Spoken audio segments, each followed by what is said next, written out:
چونکہ شکوک اتنے ڈال دیے گئے ہیں، شک اتنا پیدا کر دیا گیا ہے، تفریق اتنی ہے، بدگمانی اتنی ہے، بری سوچ اتنی زیادہ ہے، بڑی مشکل ہے لوگوں کا کچھ چیزوں کو قبول کرنا۔ ہم لوگ جو ڈیوٹی کرتے رہتے ہیں تھوڑی تھوڑی، تو ہم اصل میں اذان دیتے ہیں، صرف اذان دیتے ہیں کہ چلو بتا دے لوگوں کو کہ نماز کا وقت ہو گیا ہے، باقی اس سے زیادہ ہم اپنی حیثیت نہیں سمجھتے۔ اذان دینا ذمہ داری ہے، تو اللہ تعالیٰ جب تک موقع دے گا اذان ہوتی رہے گی۔ کچھ لوگ صحابہ کے بارے میں کمزور جملے بولتے ہیں، غلط باتیں کرتے ہیں، کچھ اہل بیت نبوت کے بارے میں غلط باتیں کرتے ہیں۔ یہ صرف سنی ہے جو حق چار یار کا نعرہ بھی کھل کے لگاتا ہے، اور یہ نعرہ حیدری یا علی بھی کھل کے لگاتا ہے۔ یہ اللہ نے صرف ہمیں مقام، وہ الگ بات ہے کہ ہم لوگ سننے کو تیار نہیں، سمجھنے کو تیار نہیں کہ اللہ نے ہمیں مرتبہ کتنا عطا فرمایا ہے۔ یہ صرف ہماری امام حسین کی شہادت کا کچھ تھوڑا سا پس منظر۔ شہادت ہمارے ہاں بیان ہوتی ہے اس انداز میں کہ لگتا ہے کہ کسی مظلوم بندے کو کسی نے پکڑا ہوا تھا تو وہ سارے اسے مار رہے تھے اور وہ منتیں کر رہا تھا کہ مجھے نہ مارو۔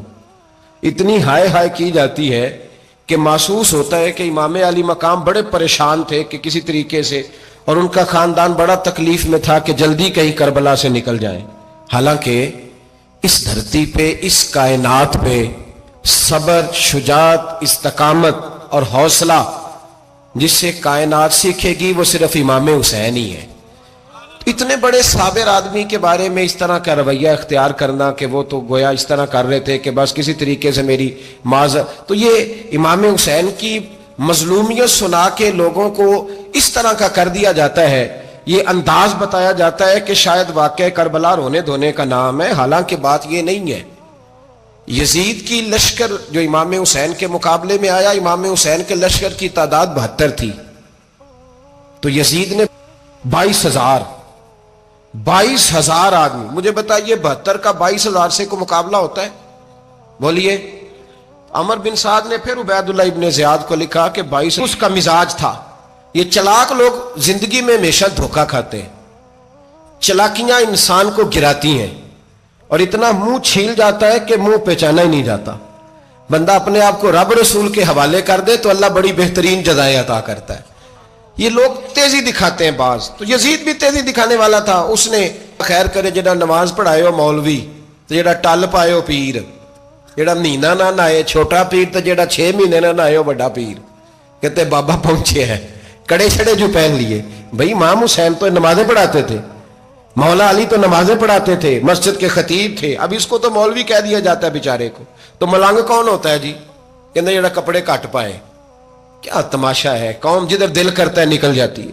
یاد رکھیں ووٹ برادری کا نہیں ہوتا، ووٹ برادری کا نہیں، ووٹ دین کا ہوتا ہے۔ جو بندہ دین کے، ملت کے، مذہب کے معیار پہ پورا نہ ہوتے اسے حکمت کے تحت بھی ووٹ دینا جائز۔ ہاں یہ بات سچی ہے تو بہرحال سچی ہے، یہ یاد رکھ لے۔ ہمارے ووٹ سے کوئی ایم این اے، ایم پی اے جتنے ظلم کرے گا، ووٹ دینے والا اس کے ظلم میں شریک ہوگا، بالکل 100%۔ یہ لکھ لیں بات۔ ہم اس وقت بڑی جلدی، پتہ نہیں ہمیں کیا مسئلہ ہو جاتا ہے، اتنی مصیبت انہیں نہیں بنی ہوتی، نہیں یہاں بنی ہوتی ہے۔ خدا کا خوف کریں۔ امام علی مقام ووٹ ہی مانگ رہا تھا نا یزید، اور پھر اس نے بڑے بڑے لالچ دیے۔ اس نے کہا کہ آپ 5-4 صوبے ہیں جس کی گورنری مرضی رکھ لیں، دولت آپ کی مرضی کی۔ تو پھر آج ہمیں بھی لوگ مشورہ دیتے ہیں، کہتے ہیں مسجد میں سیاست نہیں ہونی چاہیے۔ میں نے کہا کیا کریں، یہ امام حسین ہمیں مجبور کر گئے، کوئی نہ کوئی بات کرنی پڑ ہی جاتی ہے۔ امام علی مقام نے فرمایا چھپ کے ووٹ کی بات، بیعت کی بات نہیں ہو سکتی۔ آپ نے جا کے لوگوں سے مشورہ، پکے بڑے کم لوگ ہوتے ہیں، بڑے کم لوگ، جسے زندگی ہو پیاری وہ یہیں سے لوٹ جائے۔ میرے قافلے میں شامل کوئی کم ظرف نہیں ہے، بڑے کم لوگ ہوتے ہیں جو ارادوں کے، وعدوں کے ہمیشہ ساتھ چلنے کے پکے ہوتے ہیں، ورنہ بڑے لوگوں کو گرمی لگنے لگتی ہے، بڑے لوگوں کی ہر بندہ نہیں کہتا اسی ویسے انج اسی حمایت فراڈیاں دی کرن ڈے ہیں تو پھر چھڑ دے کیوں نہیں ہیں، انجے دھوکھے باز ہی انہیں کرایا انج کھ نہیں تو پھر چھوڑ دو جان، تم ہی چھوڑ دو۔ یہ بندہ بات صحیح کر رہا ہے، بندہ ویسے یہ بات صحیح کر رہا ہے پر اجے حالات نہیں ٹھیک ہے، بندے ٹھیک نہیں، پر کیا تماشا ہے، کب تک ایسا رہے گا کہ کب تک یہ بات چلے بھائی بچے ساتھ ہو, صحرا کا علاقہ ہو, تپتی ہوئی ریت ہو, اتنے کٹھن اور سخت حالات, چاروں جانب موت ہی موت, دور دور تک اپنوں کا نام و نشان کوئی نہیں, اور اکیلے فیصلہ کرنے والے امام حسین, باقی سارے بچے ہیں یا عورتیں, سارے بڑے اکیلے.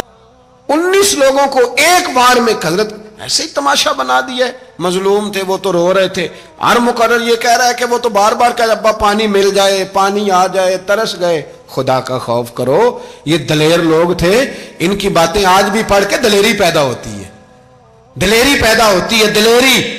دوسرے پہ مشکیزہ, وہ بھی کٹا. دیکھ لو میں پس منظر پہ ہوں ابھی تک, میں بتا رہا ہوں کہ جہاد کس کے خلاف تھا؟ ظالم حکمران کے خلاف, ظالم کافر کے خلاف نہیں, مشرک کے خلاف نہیں. حضرت امام حسین رضی اللہ تعالیٰ عنہ نے ہر جگہ ایک ہی بات کی کہ یزید شرابی ہے تو بچے کٹوا دوں گا, شرابی کو ووٹ.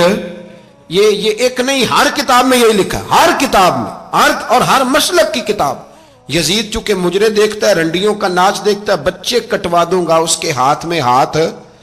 امام حسین نے فرمایا چونکہ اللہ کی حدوں کو توڑتا ہے, حقوق اللہ پامال کرتا ہے, حدود اللہ, بچے کٹوا دوں گا لیکن اس کے ہاتھ میں ہاتھ.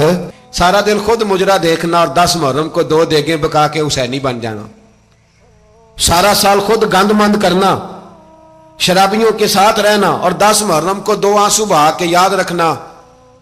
میں ہمیشہ کہتا ہوں, پھر کہہ رہا ہوں, جس کے موبائل میں گندے گانے ہیں, گند دیکھتا ہے, شرابی کبابی کا سپورٹر ہے, ووٹر ہے, یا مجرے دیکھتا ہے, آتا جاتا ہے, وہ یاد رکھے قیامت میں امام حسین کا ہاتھ ہوگا, اس کا گریبان ہوگا. ہم سے نہ رقم ہوں گے قصیدے یزید کے, ہم لوگ تو حسین کے سیرت نگار. حضرت عباس نہیں, ہم تو چاہتے ہیں امت اکٹھی ہو جائے, لیکن جو بندہ نبی پاک کی ماں کو دوزخی کہے, حضور کے باپ کو جہنمی کہے, یزید کو امیر المومنین کہے, اس کے ساتھ اتفاق رائے کر لیا جائے, یہ مذہب ہماری سمجھ میں نہیں آتا, بالکل نہیں آتا, قطعاً نہیں ہماری سمجھ میں آتا. کیسے اتحاد کر لیا جائے؟ یہاں تو میرے بھائی جو ہمارے ابا کا مخالف ہو, اس سے اتحاد نہیں ہوتا, اور جو نبی پاک کے والد کو دوزخی کہے اس سے اتحاد ہو جائے. کہتے ہیں جی وہ جی اتنی فرقہ واریت ہو گئی, ہم کس مسجد میں جائیں؟ 60 پارٹیاں پاکستان میں رجسٹرڈ ہیں جو الیکشن لڑتی ہیں. کبھی کسی بندے کو ٹینشن نہیں ہوئی کہ کس کے پاس جائیں کس کے پاس نہ جائیں, کبھی نہیں کو بولا کہ اب وہ بھی کھڑا ہو گیا, وہ بھی, کوئی ٹینشن نہیں. مذہب کی باری ٹینشن ہو جاتی ہے, اتنا بڑا مذہب ہوتا ہے بھائی, غلط بندے بھی آ ہی جاتے ہیں بیچ میں, تھوڑا پہچان کے چلنا پڑتا ہے صحیح کون ہے اور غلط. اور یہی تو ہمیں امام حسین نے بتایا ہے کہ مذہب کے اندر ہی تم نے شناخت کرنی ہے کہ بندہ ٹھیک کون ہے اور بندہ غلط. یہی تو کربلا ہے, یہی تو امام حسین نے بتایا, کفر اسلام نہیں, حق اور باطل. تو سمجھے ہے, درس یہ ہے, پیغام یہ ہے, پیغام یہ ہے.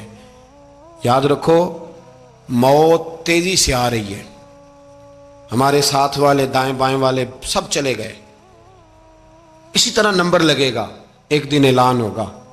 ضمیر کے قیدی بن کے زندگی نہ گزارو, بالکل نہ گزارو. یہ تھوڑی سی زندگی ہے دنیا سجن المومن. حق بات کرو, حق پہ ڈٹنا سیکھو, دین سمجھو. خبردار, رسول پاک صلی اللہ علیہ وسلم کے دین میں ظالم, جابر, فاسق, فاجر کی کوئی گنجائش قطع نہیں ہے. اپنے آپ کو سمیٹو, اپنے آپ کو سنبھالو, دین میں اپنا کردار ادا کرنے کی کوشش کرو. دین طلب کرتا ہے ہم سے کہ ہم نے دین کو کیا دیا ہے. امام حسین نے سارا گھرانہ دین کے لیے دے دیا. ہمارا جو بچہ کسی کام کا نہیں رہتا اسے مدرسے داخل کراتے. ہم نے دین اتنا کمزور کر دیا ہے کہ عالم اگر شور نہ کریں, عالم اگر شور نہ کریں, زور نہ کریں, گھٹن والا ماحول ہو گیا. مذہب کی پوزیشن کمزور کر دی.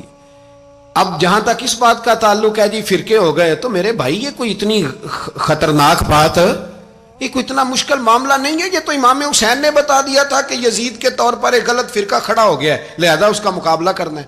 اس میں کوئی بری بات ہے, لیکن ایک سبق ہے بزرگوں کا کہ اگر سچی بات بھی نہیں کرنی تو پھر اس منبر کا حق ادا نہیں ہوتا.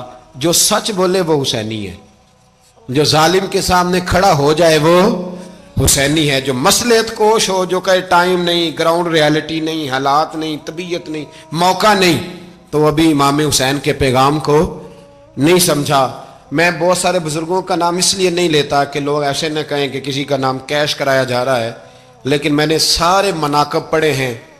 میں میری لائبریری میں کتابیں ہیں، میں پڑھتا رہتا ہوں، میں سفر میں بھی ساتھ رکھتا ہوں، لیکن حضرت شیخ عبدالصبور بیگ منشور ہزاروی کا شعر امام علی مقام کے مقابلے میں اس طرح کا ہے کہ مجھے سارے شاعروں سے زیادہ وزنی محسوس ہوتا ہے۔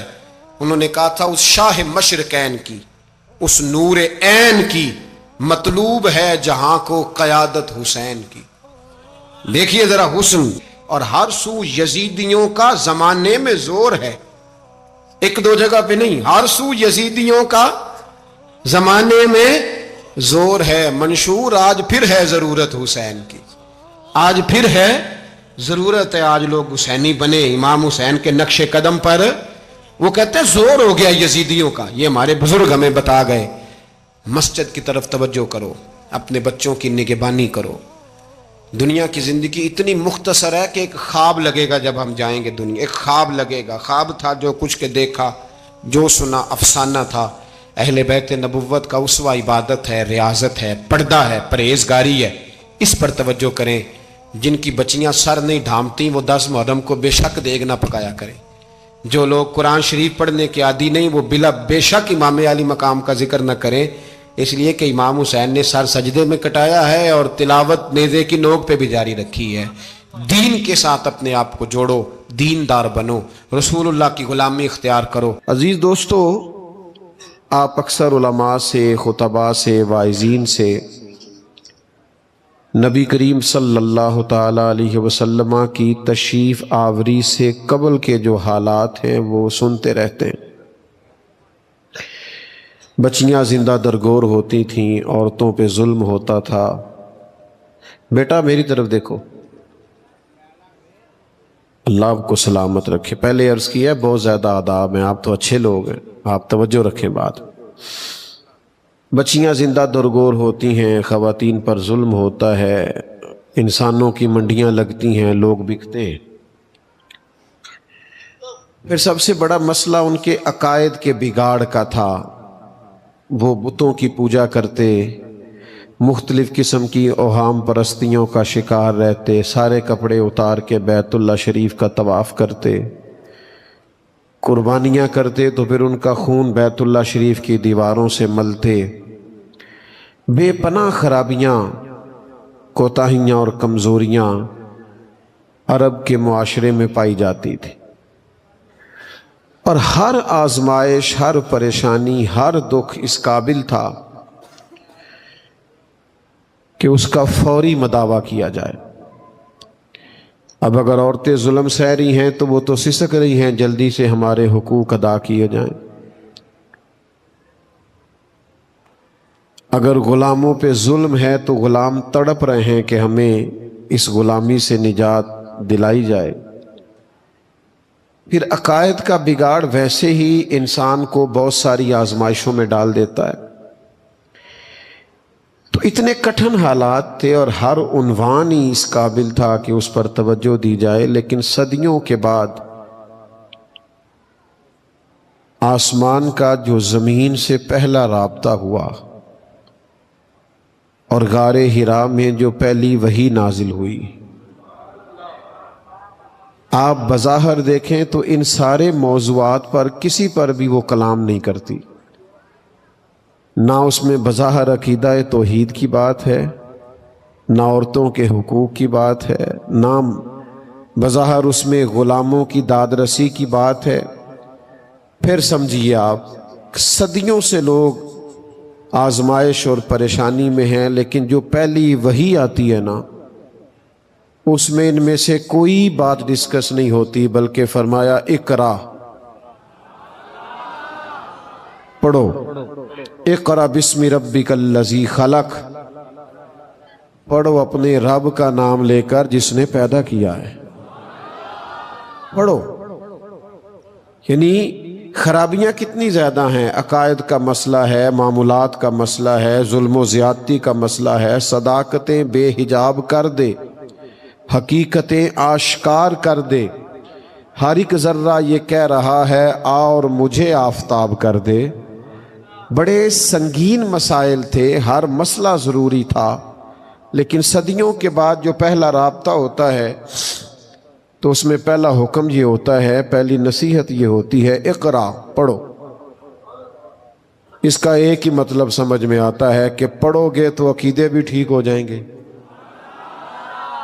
پڑھو گے تو عورتوں کے حقوق کی بھی سمجھ آ جائے گی، جب پڑھو گے تو مظلوموں پر ظلم سے باز آؤ گے، جب پڑھو گے تو غلاموں کے حق تمہیں یاد آئیں گے۔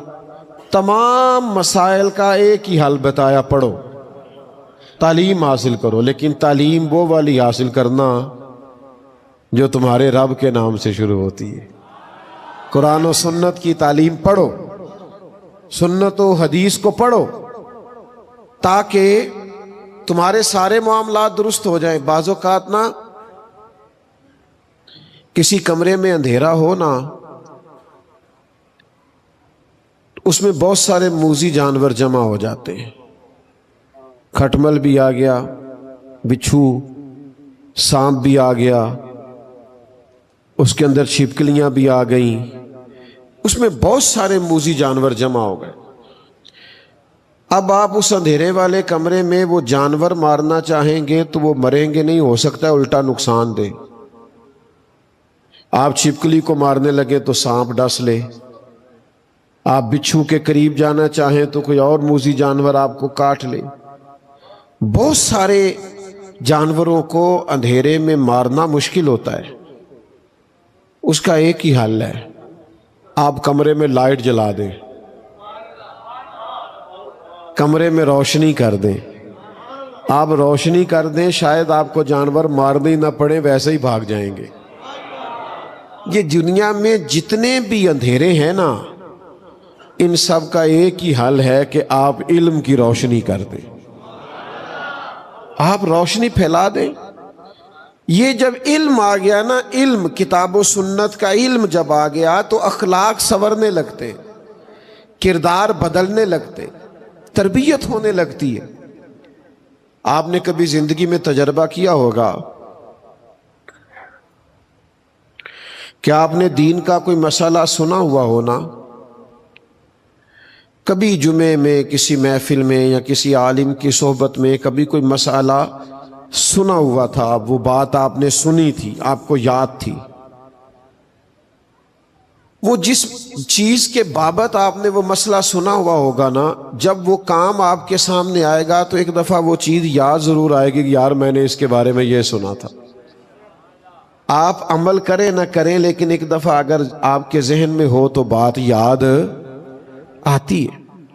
یہ فطری اصول ہے، آپ دین کا علم سیکھ لیں، انشاءاللہ وہ آپ کو یاد آئے گا، اور ایک دن آئے گا، اتنا یاد آئے گا، اتنا یاد آئے گا کہ آپ عمل کرنا بھی شروع کر دیں گے۔ پر پہلی شرط یہ ہے، سمجھنے والا مقام یہ کہ اس علم کو سیکھیں۔ یہاں علماء بیٹھیں، دن میں اگر 100 آدمی مسئلہ پوچھتا ہے نا کسی عالم سے، مسائل پوچھے جاتے ہیں تو کچھ نہیں تو 90-95 مسئلے طلاق کے ہوں گے۔ اب کوئی گھر جو ہے وہ شادی ہوتی ہے نا تو کم از کم کچھ 6 ماہ پہلے فرنیچر کا آرڈر ہوتا ہے، کو 2-3 ماہ پہلے کپڑے سلوانے کے لیے دیے جاتے، لیکن بچی اور بچے کو مسائل نہیں بتائے جاتے۔ میرا دعویٰ ہے کہ 90-95% لوگ مسئلہ طلاق کا پوچھتے ہیں، اور زیادہ تر وہ ہوتے ہیں جو کہتے ہیں میں 3 طلاقیں اکٹھی دے بیٹھا ہوں، اب بتائیں کیا کرنا ہے۔ میرا ماننا یہ ہے کہ اگر ان کو مسئلے کا پتہ ہونا کہ 3 اکٹھی نہیں دینی، اور پتہ ہو شادی سے پہلے جو آپ نے اتنی محنت کی ہے نا، شادی بیاہ پہ اتنا خرچ کیا ہے، تو تھوڑے سے مسائل بھی اگر بتائے جائیں اور شادی سے قبل ان کو پتہ ہو، تو میرا خیال یہ ہے کہ جتنے گھر ٹوٹتے اور بکھرتے ہیں یہ بکھرنے سے بچ جائیں۔